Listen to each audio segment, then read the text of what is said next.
Okay, what's up? So, right now, I have no plan exactly, but I'm gonna set a timer for 30 minutes. And what I want to do is really just what the title says, explore non coercion and think about what I mean by that. Um, I guess I'll stick to that, what I mean by that, because obviously a lot of people are talking about it within certain circles. Non-coercion has become even a popular enough idea with enough people talking about it that it's sort of a label for a space on Twitter. Non-coercion people. So what the hell is it? What do I think it is? You know, obviously other people might think different things, and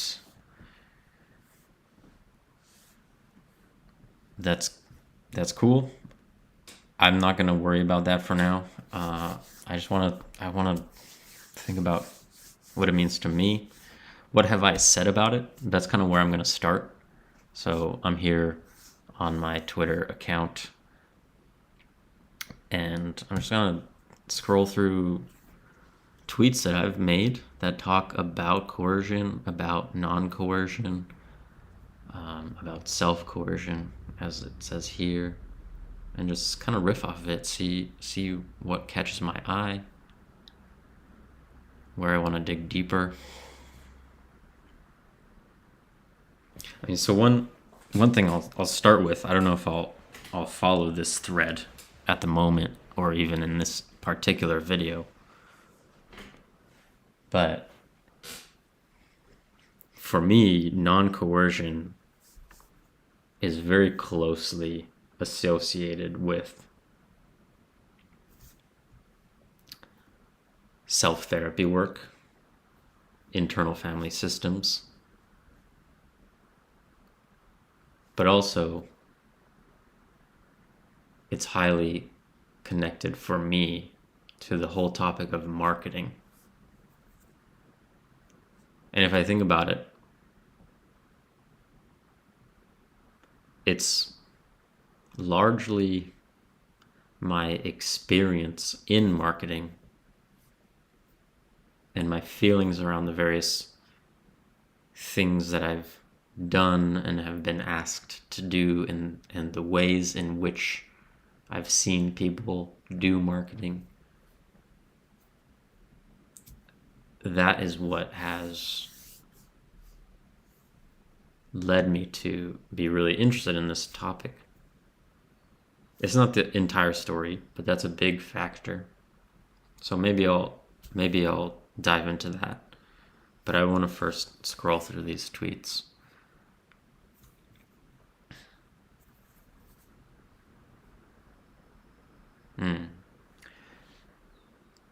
Yeah, so there's for me, a big assumption or bias or projection.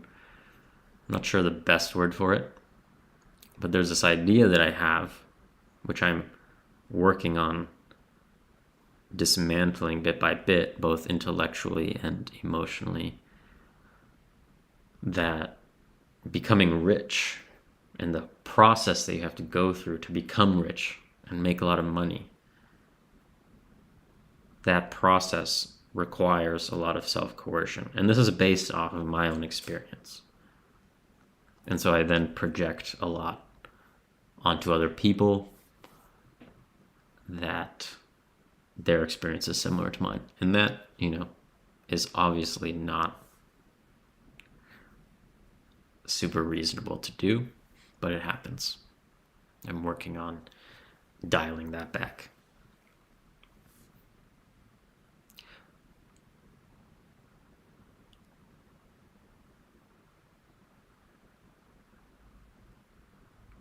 But yeah, I guess to say a little more about this one right off the bat is the reason why I have that feeling and why I project that onto people is because in my own attempts,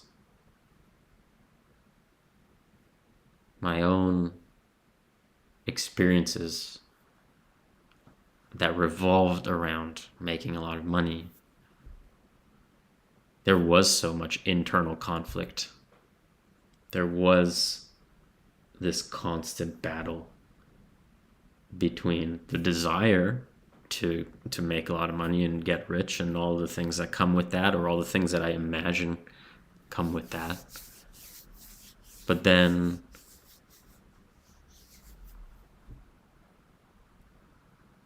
the conflicting parts of me feeling or believing that the things that I was doing, or the things that need to be done in general to make a lot of money, are unethical or are violent or manipulative towards other people, disrespectful of other people, objectify people in various ways. And I'm not at a place where I don't believe that anymore. I still believe that that does happen, but it's certainly not the entire story. It's not an essential factor, I don't think, in the pursuit of money.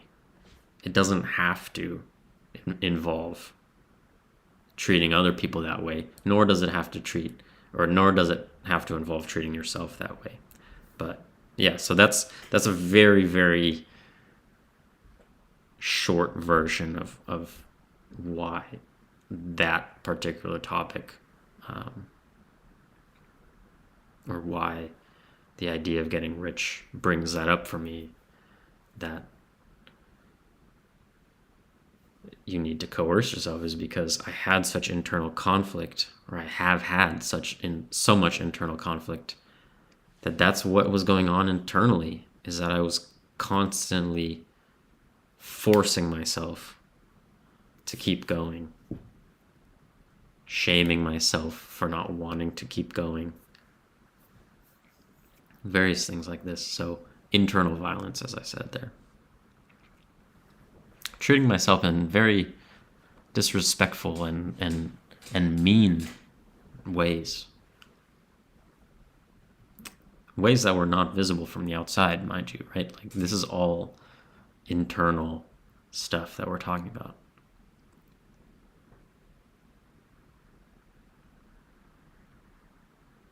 But I'm going to keep going.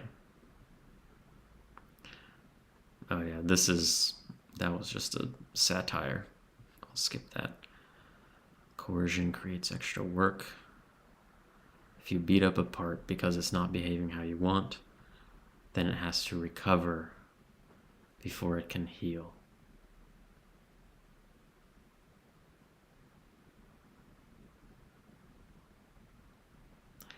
So I'm just trying to think about what are the sort of the premises or the assumptions in that statement.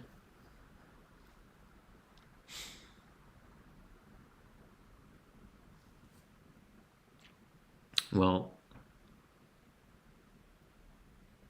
to use myself again as an example, and to go back to the example that I was just talking about with the internal conflict I felt around pursuing money.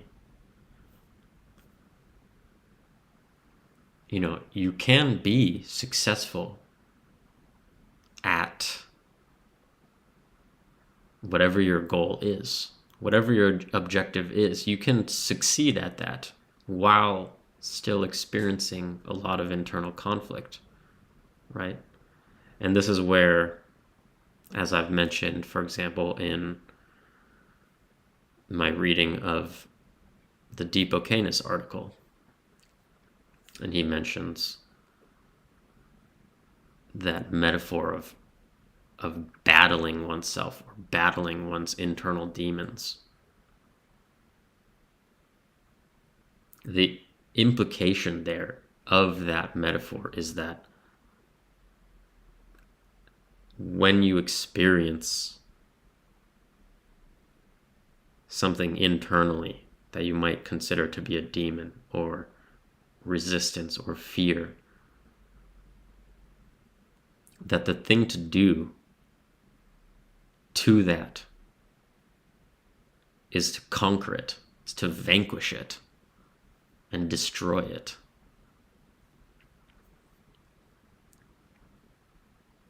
All of which are, by definition, I mean, not just coercion, but just straight up destruction, violence, and killing.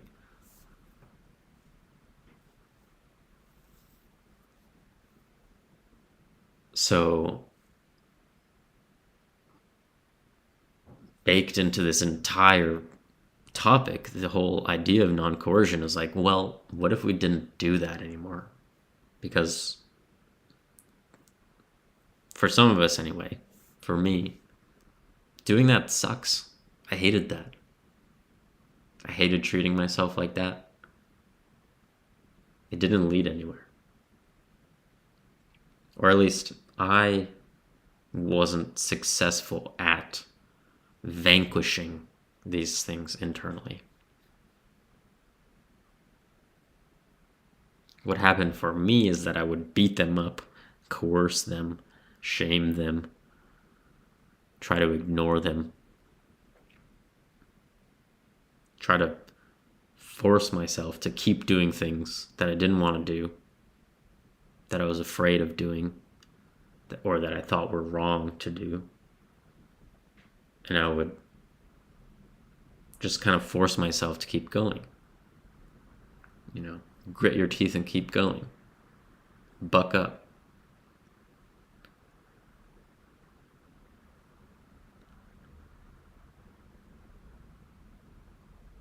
And what happens, or what happened for me in those circumstances, whether it was in work scenarios, doing work I didn't want to do, or maybe it was, as it often was, like eating disorder, which I experienced a lot.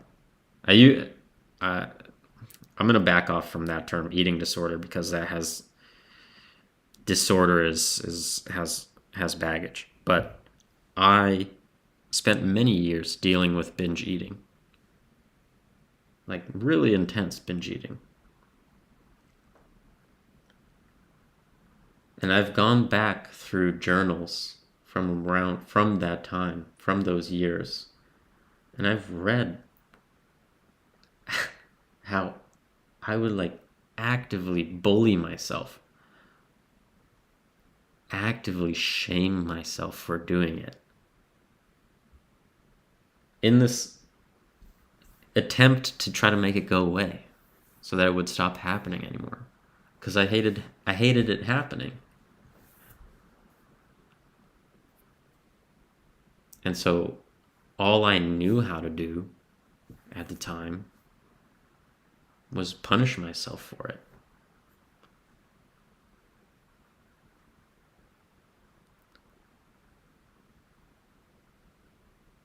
So all these things are also interconnected. So things that were going on and the things I was experiencing with work and the stresses and the conflict there led to me using food as a coping mechanism in a very significant way. And yet, when that would happen, then I would, like I said, beat myself up for it. So I was trying to deal with all of this shit in one area of my life by, comforting myself with food, distracting myself from all of that with food. And then I would beat myself up for that. And so it was like, what do you call that game? The hedgehog game or whatever, where you hit the hedgehog when it pops out of the hole, right? It's like every single time the pain that I was going through surfaced, I would smack it down. but it never goes away. It just gets beat up over and over and over again. So you're caught in this cycle. So, I mean, if you want to live like that, where you're just constantly like smacking it when it comes up, you can do that. But it takes work, and that's the whole point of what this tweet is saying. It creates extra work. It creates extra work in the sense that you're constantly having to beat the the symptoms of your pain back down. But that's not what I was getting at with this tweet. And let me pause because I'm trying to clarify what I was trying to get at.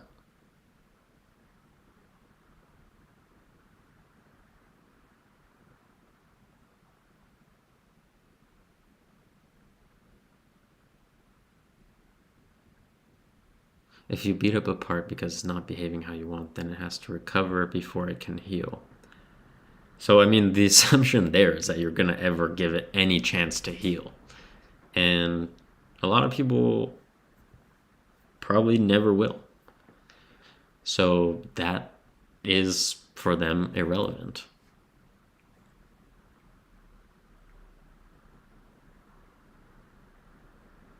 But if you do realize that's what you're doing, and you don't want to do that anymore, and you do want to sort of bring all your parts together so that they can collaborate and work together and not fight each other all the time, so that you're all moving in the same direction, well, in that case, that's when this becomes relevant. Right? So if you have a team of people, for example, to like externalize this, if you have a team of people working on some project, and one of them, right, they're all essential to the project. They all have a role to play and something to contribute. But if one of them, I don't know, whatever, misbehaves or messes up or makes a mistake or whatever, if that happens, and then you just punish it, or you punish that person, shame them, ostracize them, whatever, the whole team is screwed, right? You're out an essential player now. And before you can get that essential player back, that person has to heal from what has been done to them, right? That person has to heal, and all of those relationships now have to heal.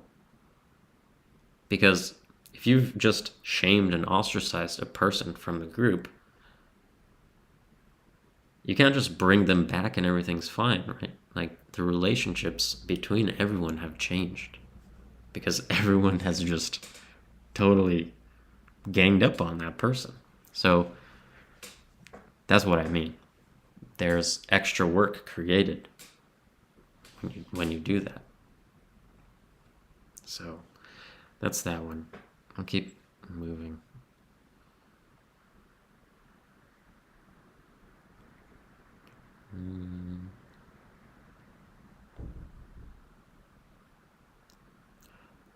And some of these are interesting and would maybe be worth diving in.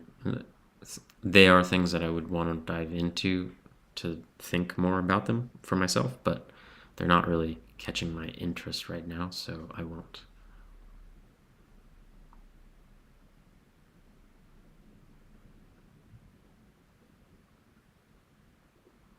Yeah, so this is not from me, but I guess this was part of a conversation.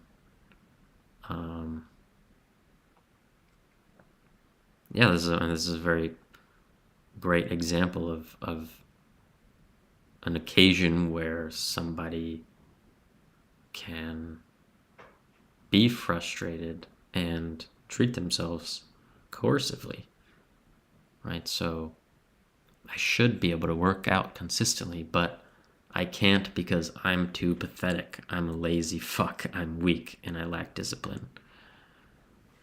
Right? So imagine saying that. Like, people do genuinely say this to themselves. I've said this to myself many times for many years. Right? Pathetic, lazy, weak. I lack discipline. I've absolutely said this to myself. Imagine saying that to somebody else. Imagine saying that to your partner or to someone on your team. And also, that does happen as well. I'm not saying it doesn't happen. But I would hope, or I would imagine, that if you're watching this, you probably don't do that. So this example's for you. Yeah. So if you have a team, right? If you have a team at work, you're all working on the same project, you all need each other, you're all supporting each other, and then someone is having some issues and isn't doing so well, and everyone turns to that person and says, you're pathetic, you're a lazy fuck, you're weak, you lack discipline. What do you think is going to happen? I'm just going to let that question stand, because it is rhetorical. I realize that I'm sort of asking that rhetorically.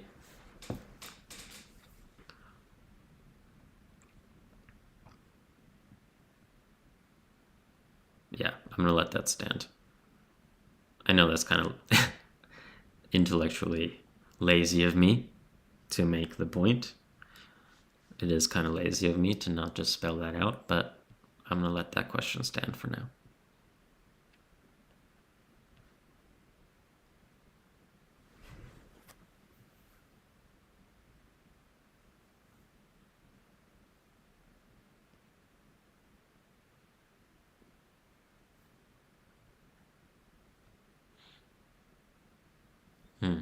Yeah, this one stands out to me, certainly since I've been talking about money. So I have been in this scenario many times where I have wanted to do something, maybe to improve my skills in a particular area, or to lose weight, or to get more fit, or to have better social skills. And I have been unsuccessful at that, or I have felt incapable of doing it myself for whatever reason. Although not for whatever reason, but often because I'm afraid to do it, or I am ashamed of myself in some way, so I sort of block myself from doing it because I don't even believe that I can, or I'm like embarrassed to try.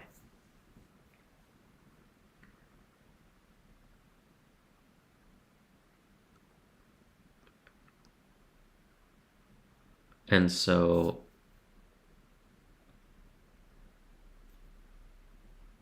in those situations, I would find a product or a book or an online course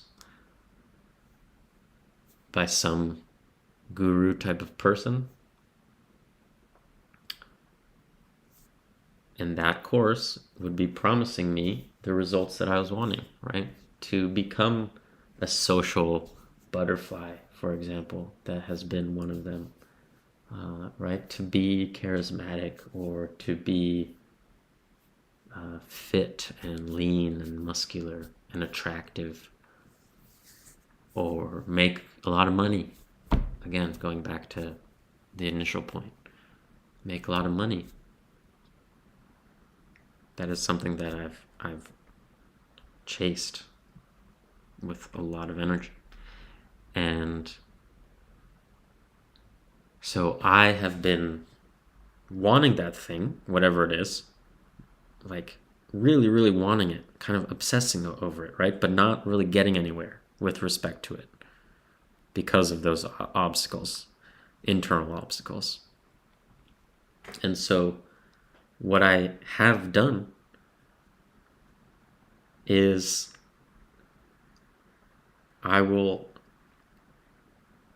buy a really expensive course, expensive, like an amount of money that I really arguably couldn't afford, an amount of money that really would hurt to lose. I might spend that amount of money on a course promising me these results. And what I'm doing there, in a lot of ways, is,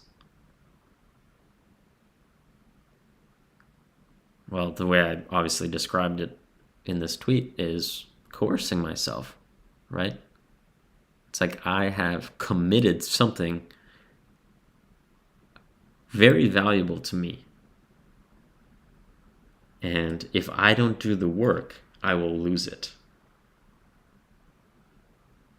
So it's, again, I don't know, maybe as I go through this and kind of parse out these various tweets and what I mean by them, coercion maybe isn't the right word after all. I don't know. But in this case, I think it might be better to say that it is a way of adding a ton of pressure to myself with the idea that by doing so, it will make me do it, because I don't want to lose that money, right? I better do the work. I better get my money's worth, because if I don't, going back to the other one, I'm a lazy piece of shit. I'm pathetic.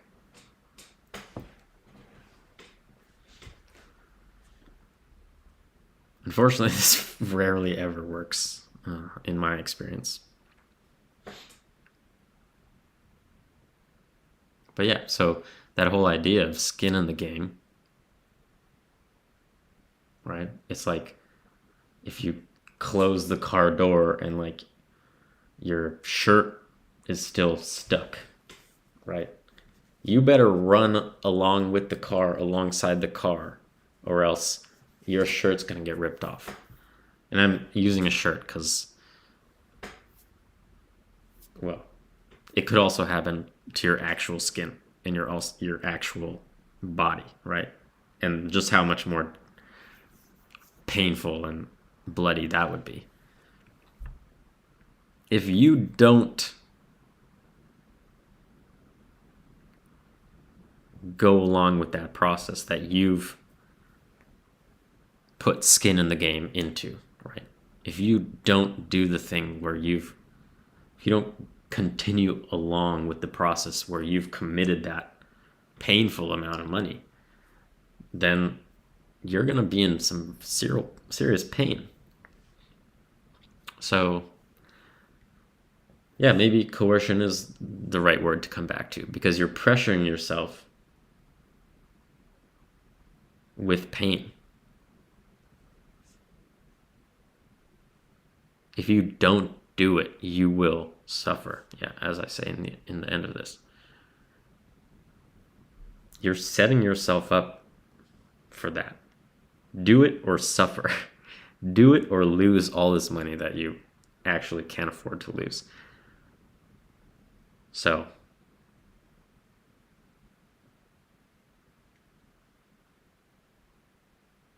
yeah, it's a tricky thing, because I've done that a lot of times.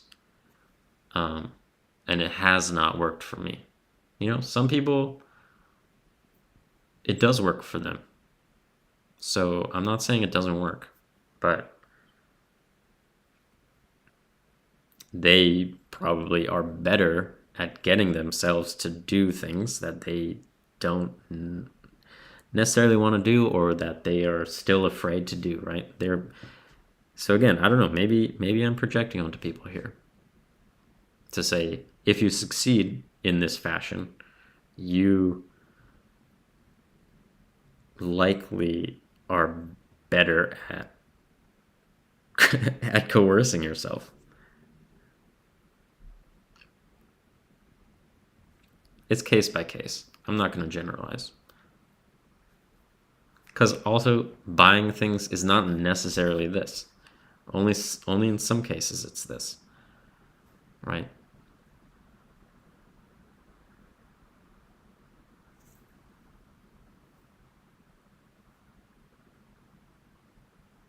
Yeah, I'll just move on for now. Oh, never mind. I'll end this here since it has been 30 minutes. So this is part one. I think I'll probably keep going because I have a lot more tweets on this, and I want to think about this topic because it's something that I've talked to a lot of people about. It's something that continually comes back up, and while I don't always think about it in the terms of self-coercion or non-coercion, what that term is getting at nonetheless is something that I think about all the time. So I want to work through some of those thoughts out loud.